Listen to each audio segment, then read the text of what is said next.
Yes, I'm John Clements from Jackson Clements Burrows Architects. I'm here with Hannah Wexler, who was my project architect and sort of partner in crime in this project. This is my own house for my family. We're a family of four.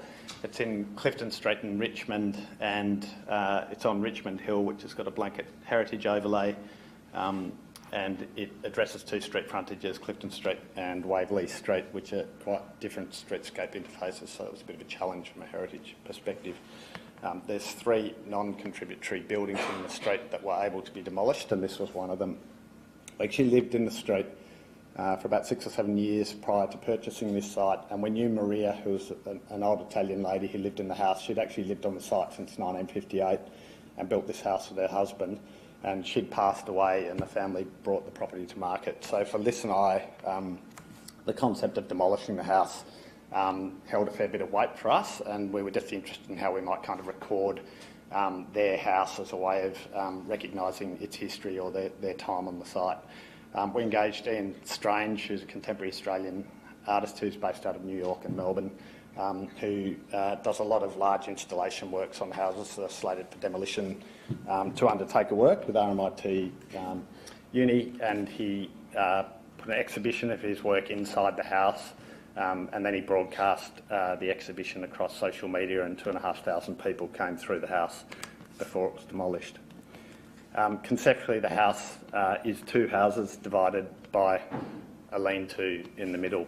The house addressing Clifton Street is free of the boundaries addressing that streetscape, and the house to Waverley Street is built to the boundaries addressing that different streetscape condition. The lean-to in the middle is basically the connector and separator between these two spaces and accommodates the primary living space.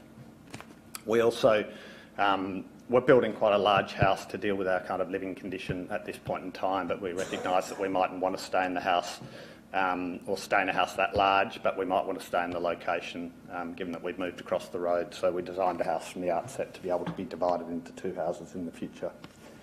Floor plan, north upper page on the left, the retreat living area and dining relating to Clifton Street in terms of activation, and to the right, the garage and service areas underneath the kids' bedrooms above.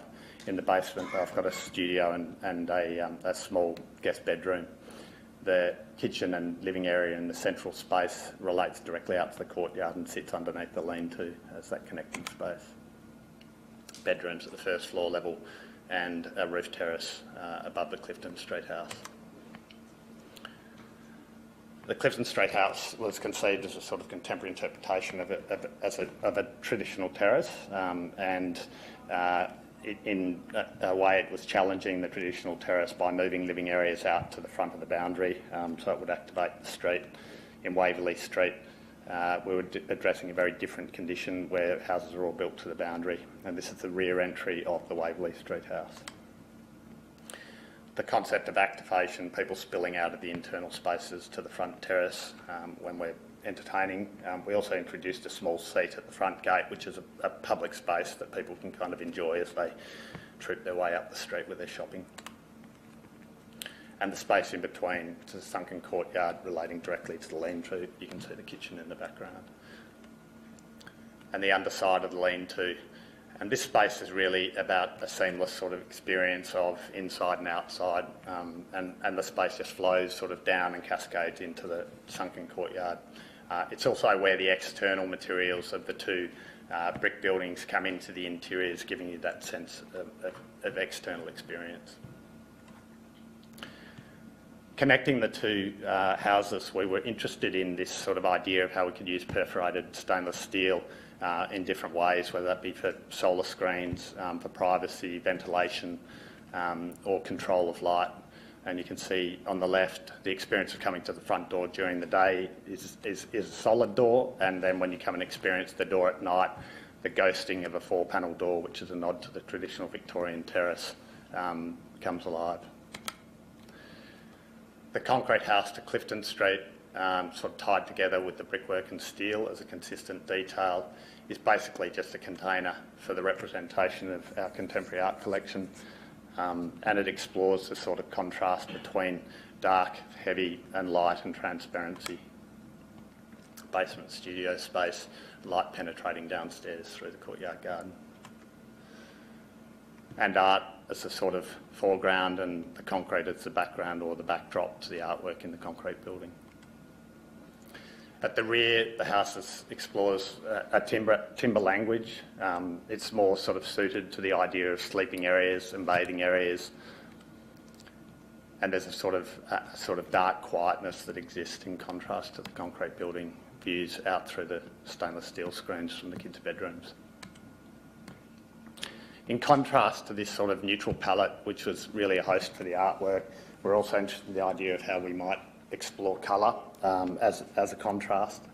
And there's a beautiful lemon-scented gum out the back of the house, which we thought would be a great place to start exploring a palette. We were also interested in the idea that the neutrals of eucalypts become these incredible pops of colour when they flower at different times during the season. So the concept of these intense native flowers were translated into the interiors of the bathrooms.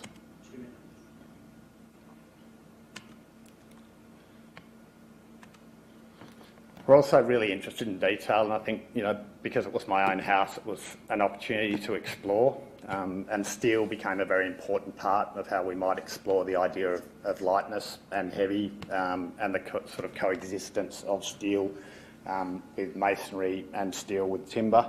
And I'm also just sort of a bit obsessed with the idea of mechanisms and how things can sort of work in a manual way. So as the journey continued through the house, we explored a number of different ideas about how we might make different details with steel and explore that contrast between light and heavy. And you can see here the blending of light steel shelves contrasted with heavy steel timber members as well. Levers, light fittings, the understory of a table to achieve a light, delicate span, and then levers or containers accommodating things within. We even sort of got a little bit overexcited and designed the fire tools as well. A swimming pool on the roof deck, again made from steel, and this was again this process of exploration and what we could do with steel. It was prefabricated and lifted into place with 10 mil of tolerance, and it was sort of a bit of an adventure or a journey that Hannah and I undertook, exploring it with engineers and stainless steel boiler makers, because we just couldn't find anyone who was really interested in doing it. We sort of had to take it on ourselves. And from a sustainability perspective, there's a range of commitments.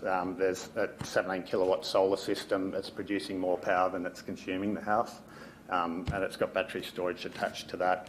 There's subterranean stormwater retention, cross-flow ventilation through a range of lever devices, shading control with mechanical louvers, and all of the materials in the house, all of the building materials were sourced from Australia or locally. I think the only thing that we actually brought in from overseas was the Smeg appliances, and you probably know why, and the light fittings. Thank you.